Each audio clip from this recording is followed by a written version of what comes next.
Hi everyone. Monday. How's everyone doing? Um, I don't know. I'm working hard. It's 2. 2 is like 5 over here. Um, ish, because I gotta go pick up my kid in about an hour. So, trying to get as much as I can in between the beautiful hours of 5 a.m. and 2 or 3 p.m. I start to lose it. Anyway, happy Monday. I decided to go live this Monday because I have an interesting episode out today of the Beyond Trauma podcast. And those of you who are subscribed or following or listening to that podcast, thank you. Please leave a rating and a review. That really helps. And today I had on Dr. Jamie Marich, and I actually found Dr. Marich through my husband, who was practicing Jiu-Jitsu, and he heard about this book, which is about trauma sensitivity and Jiu-Jitsu for healing trauma. And so I interviewed Dr. Marich, and hi, Michael, let's get you on.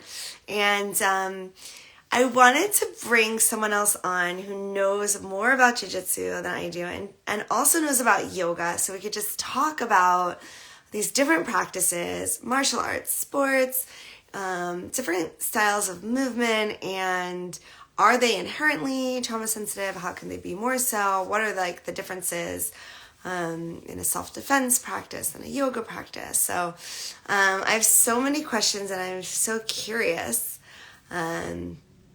about this topic. And hi, Michael, can you come on? Can we get you on? Let's see. Let's invite you to join.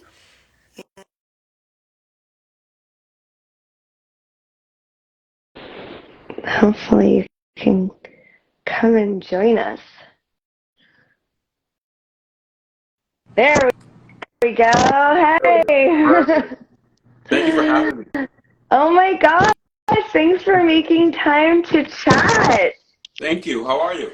I'm all right, having a nice busy Monday, and they always are. And so this is good because I do a lot of work at my computer, and it's nice to talk to someone, No, totally. Let Yeah, this. I'm pretty much like working from home same way, and like it's very soothing. Like so, I'm just resting here, working from home, and then IG life. So So work from home and always making time for the Instagram and the Instagram reels. Did you take any classes this morning, or did you do a home practice? I did a home practice. I did it very light. I kind of sprained my ankle yesterday. During sparring. Okay. So pretty much kept it light, like with just basics on citations. But it was nothing like something fantastic where I had to post to the world. I just kept it home and just kept it simple. Home practice, yeah, that's nice. That's me every day. That's me every day. Since having a baby, I like to keep it light and keep it chill. But I spent a lot of years going to studios and owning a studio. So Oh, wow. both things are great. Yeah, I had a yoga studio for 10 years, so a lot of intense practice years. And I know you got really into Ashtanga during the pandemic, Yes. but before that, and even now that you have this regular Ashtanga practice, you're still doing that and Brazilian Jiu-Jitsu. Yes, I see it I see it more as a way to help build not only durability but to build like an everlasting practice on both fields. It all started out with just jiu-jitsu by itself. Like it was mainly just solo jiu-jitsu, and then it got into a part where I started to compete a lot. Like my method was like, okay, Mike, you're competing a lot. Like let's just go out there, just have fun. So I was doing like pretty much like a tournament once a month to a point where I did over like 10 tournaments and whatnot.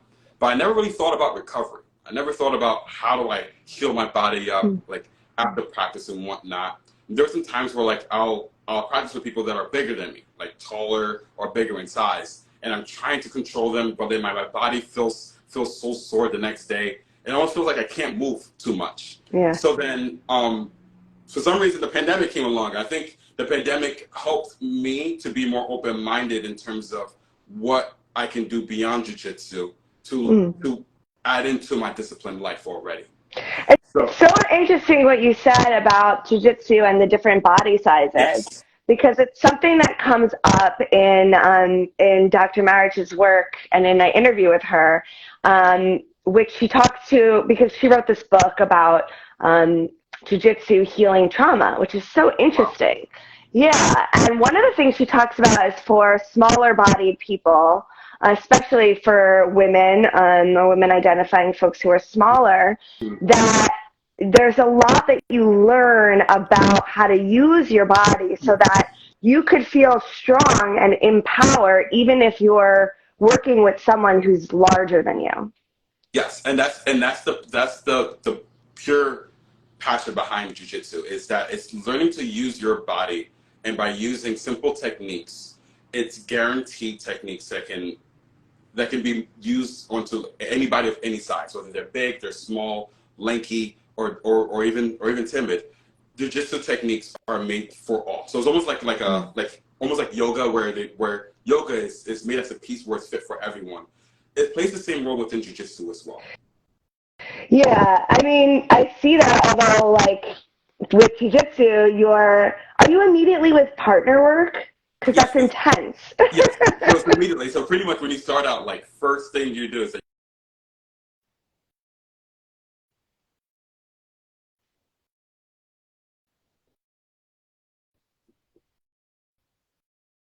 so you're learning not only how do I defend myself, but how do I use the technique? How do I apply it? So as we're applying it, it's almost like you're doing like a dance. You're tangling, because the artistic piece behind it is understanding the fine details that makes this technique work as a whole. So it's almost like an asana when you're doing your first triangle pose. When we first do it, ideally we try to make it shaped as if we're shaped like a triangle. But over time, we would add in those little fine details to where it's like, wow, this is a pretty looking triangle. But we always start out first with what we have ideally, but with our partners, we work together to build that mind of what we're looking for. I'm wondering, like, in your experience, what kinds of things are in place to build that trust that, your partner is going to be safe with you? Yes. Or, is that built in, or do you think we should see more of that in jiu-jitsu? It's all built by the community of the gym. Before I even signed up for the gym that I went to, Clockwork Jiu-Jitsu, I did some heavy research because I didn't want to find a gym with the wrong culture. If there's anything for me, I'm always looking for a sense of belonging within the culture where it's positive, it's influencing, it's motivational, and it'll allow me to do more than what I can do already. So by finding Clockwork, I think the thing that sort of stuck out was the slogan behind the gym, behind the martial arts dojo itself, and it was PMA. And the headmaster, which was Sensei Josh Griffiths, he always emphasized this quote, and it stuck to me, and it was that the quality of our emotions impacts the quality of life. And if we maintain this positive attitude, no matter who we're with, no matter what, we're able to create this positive energy, this harmonious connection around us. So that's the same attitude and the same culture that he applies within this gym, to where all of us, whether we're beginners or whatnot, there's no ego. So no one's coming in saying, hey, I'm a champion, I'm here to beat everyone up. That's not the claim. We're not here to show people how to beat someone up on a train. We're just learning how to control our minds as well, too. Because it's almost similar to yoga, where we're doing something that's complex. We're not used to it, but through muscle memory and through time, it starts to envelop into our brains, and that muscle memory digs in to where it becomes a whole new state of mind for us. And that's exactly what it is. Yeah, I get that. And, Shirat has often talked about Ashtanga Yoga as being more similar to a martial art than to some of the kind of trendy styles of asana that are out there. We have this discipline, and it's a lot about what we're dealing with when our emotions come up and our thoughts come up, and when our nervous system gets activated and how we act in that moment. Yeah. That's exactly it. Yeah, because there's even some poses where I even spoke with Eddie and I said, I love how these asanas make me feel, because it reminds me of certain situations within Jiu-Jitsu to where I would normally panic or feel nervous. And because I'm able to breathe, and that's the one thing that I've implemented yoga into my jiu-jitsu life, is understanding how to breathe, understanding the breath. When I'm in an area where my breath is being sacrificed for a movement, I immediately retract now. And that's the beauty behind putting a Ashtanga Yoga into my life.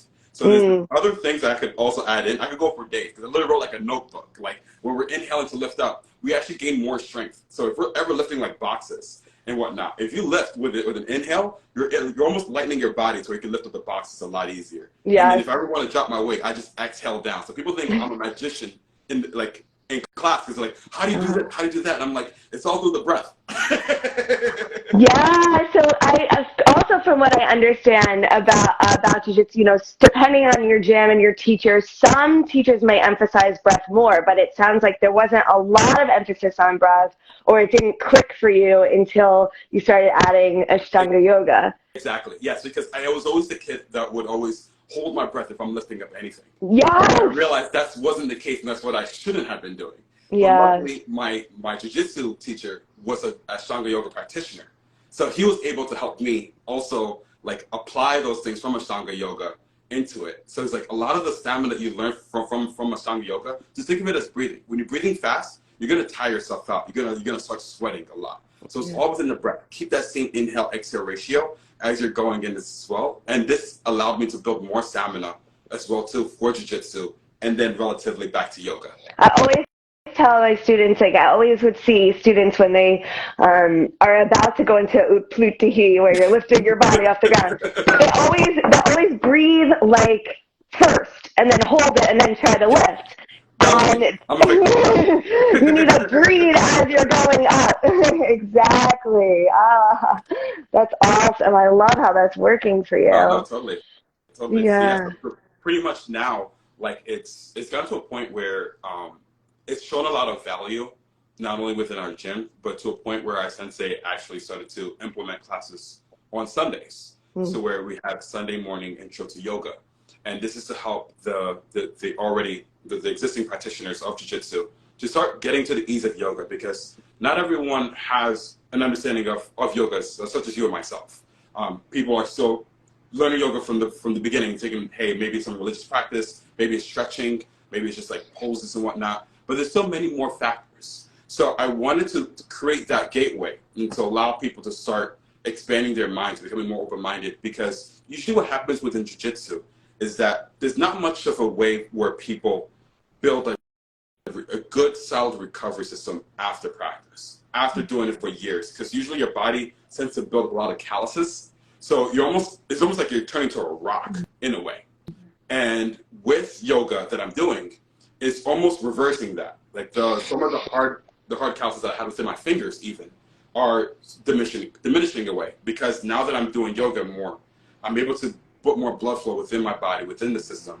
My body's constantly moving to a point where I don't get injured for so long as I would in the past. And that was my biggest concern, was more or less, if you get injured in jiu-jitsu, you want to come back into the mat as fast as possible. Because not only are you learning, but it's a community. So you're meeting all your friends right after work and whatnot. You don't want to be out for 2 weeks because of an injury. So you're trying to look, how do I keep myself in top shape to where I can still commit to this sport?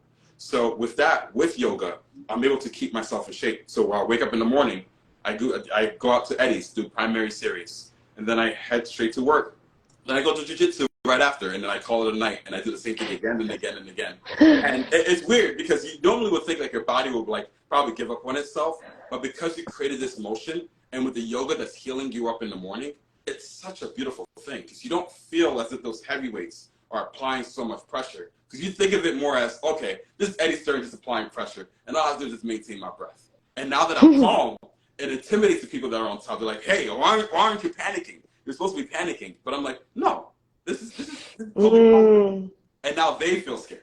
That's very interesting. Yeah. So the yoga is like helping you to keep your nervous system calm in jiu-jitsu when maybe you're pinned down or you're in a kind of vulnerable position, and being calm is allowing your mind to open up to, okay, what are my options here? What are the possibilities of movement, right? Strategy. Because like when we get really nervous, we lose our chance of really thinking creatively of how am I going to get out of this? And we start to panic, we make bad decisions. And that's exactly it. So by building up that, by lowering the anxiety levels and nervous levels when these encounters happen, it allows us to become more rational within these moments. So like in case like let's say like a plane and the plane is going through some turbulence and people are freaking out, because someone with the most breath work will be most calm within that flight, because they're like, okay, I know I'm in a panic state. Let me just revolve to my breath. I have so many techniques within my pranayama bag that I can use nadi sadhana and everything. But they'll be relatively calm, noticing that everyone else is nervous. They'll notice that there's going to be an incongruence in terms of their inhale-exhale ratio. And that's what we're trying to like building within Ashtanga. So when I'm in like in a complex pose like Mrityasana D, and I'm breathing hard, I know it's okay, Mike, breathe into the nose, breathe into the chest, relax, calm, and it almost feels as if the noise just simmers down the moment you result back into the breath. And that's what I always look for. Well, I like the combination, and seeing the comments about, the combination of yoga and BJJ, and I'm thinking about like how I would enjoy that, both having this yoga practice, but then just knowing that I can physically defend myself and I have some skills, I think is very powerful. I mean, both tools are really, really powerful. No, I always compliment to everyone if they're learning like something such as like Ashtanga or Vinyasa or Bikram, any side of yoga, it's always good to complement it with another activity as well too. Yeah. So then you can see the growth behind it. Because I know some yoga practitioners, nothing against them, but like I know that because they do only just yoga, that's it. They don't do no bicycling, no running, no hiking, not even picking up a box, only yoga. But because of that, that's all they see. So it's like, how can I implement? And I think that's what creates that next level of understanding is how can I implement something that I already know into something that I don't know? And that's that relation. And that's when you really feel like you understand something to the point where you can relate it to almost anything. Yes. I mean, we talk a lot about, in my classes and my teachings about, yoga and life, right? So if you're just like this when you're on the mat and calm and this like really nice person, but then you get up and you're agitated, you're not functioning well at work, you're getting in arguments at home, like then you have to start to question if this yoga is working for you. You only know whether it's working if you're relating it to something that you can see, Yeah, you can't live in a cave and say the practice is working for me, because you have to apply it to real life situations. Like that is so correct. If I'm in like this outside world, if I meet someone outside, how do I handle my emotions? Because that's a real reaction on how I treat myself as well too. I was just talking to other people as well, even teachers, like how the teachers teach students is a reflection on how they treat themselves. So a lot of it, like I just look at how, like, okay, how does teachers treat themselves? Then it tells me, okay, maybe I want to be in that class with that person because I like how they treat themselves. I want to talk to you a little bit more about that, actually. That was the next question that I had for you, because both of these traditions, not all yoga, but the Ashtanga Yoga tradition and Jiu-Jitsu tradition have a strong teacher-student relationship. Yes. And traditionally, well, not actually when you go way back, but kind of modern traditionally, this student surrendering to the teacher. Now, some of that, a lot of that is what with my work, what I'm trying to open up a little, empowering the student to say, like, this isn't working for me. Now, how does that work with Jiu-Jitsu when it's, it's a discipline, it's a martial art? Mm-hmm. How much freedom does someone have to say, like, this is, this is, I have fear here, or I've had a past history where, I was actually in this position that we're stimulating and that's not right for me right now. How open can a student be to share that and maybe not do a move or take a break? That's the reason why I love this gym, is that you could pretty much talk to my sensei and say that, and he'll say, don't do it. There's no need. There's no force. This is not going to make you a black belt. And if you don't have to do it, you just don't do it. I think, and just me going back, I think the way yoga was done, I think there were really good students, nothing wrong with that. They were really good students, but I think the students didn't learn how to teach themselves, but they only implemented what the teacher taught them and how the teacher taught themselves as well too. So because of that, there wasn't much of like a thought for their own in case of situations where like, okay, now I'm outside of my SOAR, or I'm outside of my certification. Now I'm interacting with actual students. It comes to the point where you're going to have to listen to these students. Because if a student is having like an ankle injury and you're saying, oh, well, my teacher said they could still go for this pose regardless, and you're forcing it to a student, then you're not necessarily being a teacher, you're just delegating information from your teacher onto a new student who hasn't met your teacher before. Yeah. And I feel like that's the biggest thing that needs to sort of change within the teaching mechanism, because within Jiu-Jitsu, my teacher has already went through a majority of submissions, and he's sort of designated them for certain levels. So if you're a white belt, this is the only sets of moves that you can pretty much do as you range yourself towards a black belt. But most black belts aren't looking to implement any of those complicated moves or something to hurt someone, because the intention of the gym goes back to PMA, where it's positive mental attitude. So in that case, it's almost as if, yes, like our teacher gives us that option. And that's what I like, because it's almost like we're coming in, we come in to learn, and he doesn't care whether you come in late. For his focus, more or less, you tried. You have a busy life. We live in New York. You're coming out of work. You probably had a meeting till late, and you're coming into the gym to take a class. You just want to learn and call it a night. But imagine going to a dojo or shala, and then your teacher says, you're not allowed here because you came in late. Is it really your fault? It's not. So I think my teacher sort of, through his lineage, he's coming to a reality, to a point to realize that people have lives outside of the practice of jiu-jitsu. And the jiu-jitsu isn't the main thing, or shouldn't be the main thing that people should see. So when that's the case, you should be able to learn and figure out what's best for you, and then ask him for advice on what you want to work on and what not. So that's why I love that.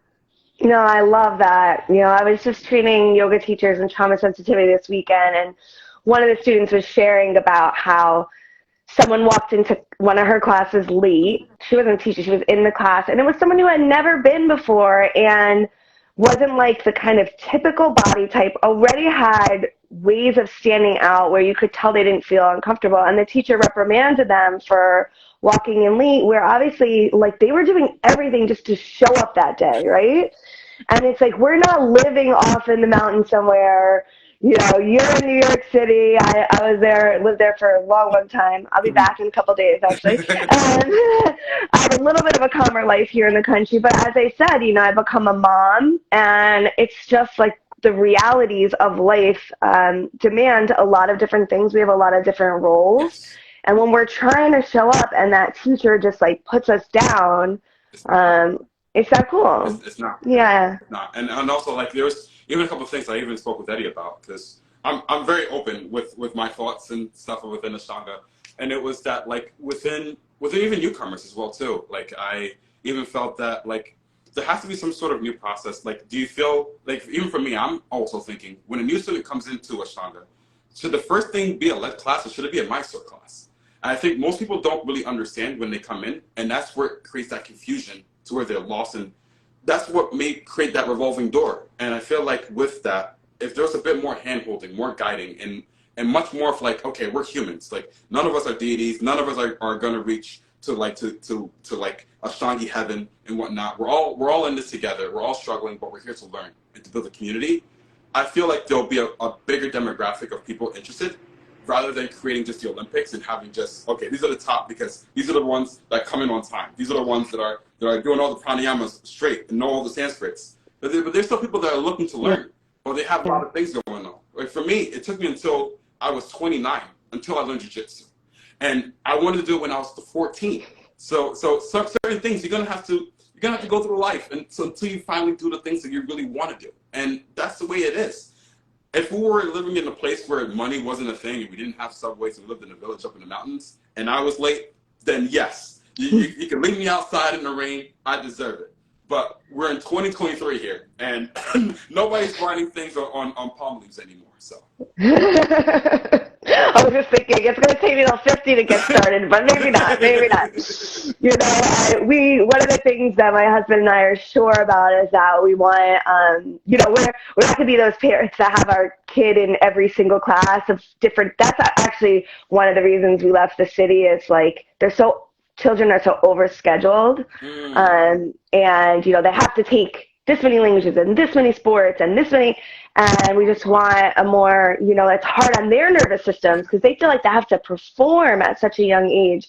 But the one thing we want our daughter to have is some kind of like martial arts. So we're hoping that up here, I think what would be great is if they have like a kids class at the same time as the adult class. Yes. You know, because then we don't have to like find a sitter and all those kind of things. That would be so convenient. Yeah, because like if anything, I was also like because I have two older brothers as well too that live in California, and I'm always encouraging them about lifestyle, like because kids are going to replicate the lifestyle that you do. So if you're not exercising, if you're not doing yoga, and you tell your kid, hey, you're supposed to be the stronger future prodigy, and you're not doing it, then that says a lot. Which goes back to even they watch everything. Yeah, they watch everything. My husband's doing a cleanse right now. He's not even like he's fasting, and he fasts like once a year around this time as we go into spring. And if my 4-year-old's just like, what is that? You know, she's asking a lot of questions, and you know, she watches us meditate and she watches us practice and she asks to do it. So they are definitely watching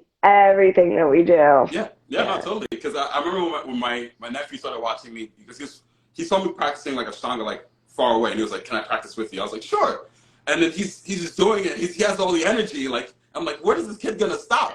But then I'm like, well, my older brother, he has to be the one to be practicing daily to influence my nephew. But if that's not the case, then those days are over. It's the cool uncle, you know. Sometimes it goes the other way too. I've seen it where parents push their kids too hard into something and then they rebel. So you might be their cool uncle. They want to be like you, you know. I already call myself the exercise uncle. So whenever I come in, everybody's gonna be breaking some sweat. That's wonderful. That's great. You are influencing your family. You definitely are. Appreciate that. I'd like to ask you, like, maybe one more, 2 more questions. I just wanted to ask you about, you know, the same idea with adjustments of a yoga teacher, you know, the kind of how you experience that, like the physical adjustments and what you think, you know, imagine, you know, some of those are from behind. You know, if you've been ever attacked from behind or you've been through any kind of traumatic experience, I think those could be really jarring, you know, and inappropriate. And I'm wondering, like, what you've experienced and seen with that, and any thoughts on that in the yoga space. I've experienced it, but for me, I knew that while I was in that class, I knew the only person that was going to touch me was going to be my teacher. So that was the notion that I had on that piece. But what I do feel that, like, if there is like someone new coming into a class, I think they should be informed what to expect from the class. If the teacher hasn't seen that student before, I think it makes it fair, because I think not all vinyasa classes the students are getting adjusted. I think it's more or less like the teacher's demoing and the students are replicating what's being done, or what's being seen or being said. Yeah.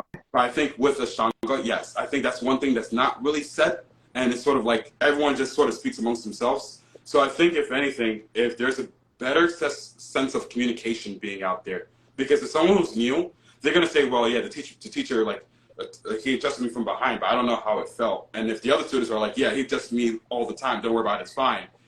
And if they don't know what kind of adjustment that happened, then yeah, you know what you're getting yourself into. But I think going back, I think they just need to be informed. These are the adjustments that you're going to expect to see as you're a beginner coming into this class, if they're new. If they're already existing, or like an Ashtangi practicing Ashtanga already in the past, then yeah, don't mind. They already know what adjustment to expect. But I think the only people who should expect something would be those who are relatively new and just be told, okay, these are going to be the basic asanas which I'm going to assist you on, and then they're good to go. Yeah. I think it's hard to hear. I don't hear it. I don't have any music going. No music. Oh, I'm so sorry. I don't have any music going. Hopefully most folks can hear you and maybe can hear you on the replay. So and hearing the ambient sound. But I totally agree with you just about, more informed, right? Informed consent. So the more we can let people know what to expect, I appreciate that, I feel like I have a little more of an idea what to expect in Jiu-Jitsu now. I definitely would feel nervous about my first time going, but I think you made a great case. And you're obviously in a really good space where you are. So, thanks for promoting your gym there. Say it again. What's it called? Clockwork Jiu-Jitsu. Clockwork Jiu-Jitsu. Right. And I know there's only like a few real big ones in New York City. I have a couple friends who practice, so I've gotten a little bit of info on, there's a couple sites there. So it's nice to know that that's a comfortable place. And I really appreciate your insights on the balance between yoga and jiu-jitsu. And I hope that you'll take a listen to the podcast that dropped today on trauma-sensitive jiu-jitsu and just how we can implement more trauma sensitivity into coaching, sports, martial art, any space. And it goes down to what you said, let people know what to expect. Yeah, give people options. Yeah, it's pretty simple. People like surprises and go right ahead. Yeah, exactly. And what can we expect from you? Like, where are all these memes going? Are you gonna put them all into a film? I have no clue. Or pretty much like those memes, it just pops into my head like during practice, and I'm like, I don't think about anything but that meme, and I'm like, all right, I gotta write it down. But while I'm maintaining this practice, and for me, I think it helped me out. I think it helped me to continue with the practice because when I first came in, like this was like before seeing all the smiles and everything. Like everyone had like a straight face, and it just felt like okay, like this is yoga, and they're like yoga's supposed to bring you joy, and they have a face like this. Yeah. And I'm like, I don't see it. I need to see something. So like that's the first thing that got me off is that like everyone was like super serious, and then after a while, you sort of just pick up through classes, like classes where you start to see like all the jokes and all the hidden lines. Yeah. Everyone is trying to be on their best behavior, but we're like little students that's trying not to make little mistakes and whatnot. So all that builds up, and then it's like, you know what? We need to laugh a little. We need to like sort of just let it go. Like sometimes I feel as if, especially with Ashtangis, we sort of practice in a way where we feel like we're getting graded. Like our teacher's going to give us an A+ for our practice today. When in reality, we just be happy. Like, laugh at yourself. All right, I didn't get this jump through today. So what? Yeah. Like, it doesn't matter. The fact that I got into my mat today is what really matters. Because at the end of the day, you practice for an hour and a half. I don't think people realize this, is that we practice for an hour and a half for 6 days a week. It's already exhausting enough, and you should give yourself an award for that. Yeah, and adding humor and having fun is so important. That's another thing that we talked about on the podcast that, having fun is an important part of healing. It's an important part of health and wellness. So we don't have to be so serious. Yes, I've never heard of negative healing before, so I don't know how you can heal yourself being negative. That's right. Yeah, that's right. Well, you make me smile every day, Michael. Thank you. I enjoy so much your memes and your contribution to the space. I enjoyed so much being on the panel with you, on Adam Keene's panel, and it's wonderful getting to know you. Hopefully, I'll get to see you live and in person, maybe in New York City one of these days. I gotta drop in.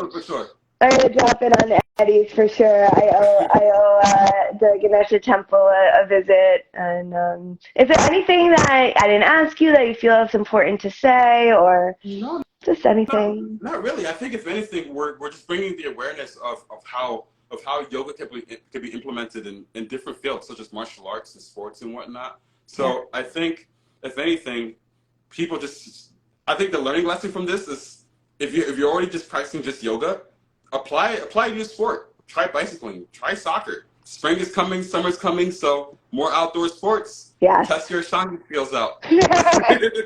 Yes. If you can't hike longer or bike, maybe you have to adjust the way you're practicing. I love that. I think that's a great takeaway. Thanks again so much, Michael, for making the time to chat. Thank you. And again, the Beyond Trauma podcast dropped today, so I hope you'll take a listen, and folks who are watching will take a listen to the podcast. For sure. Thank you, Lara. See you soon. Take care. Bye.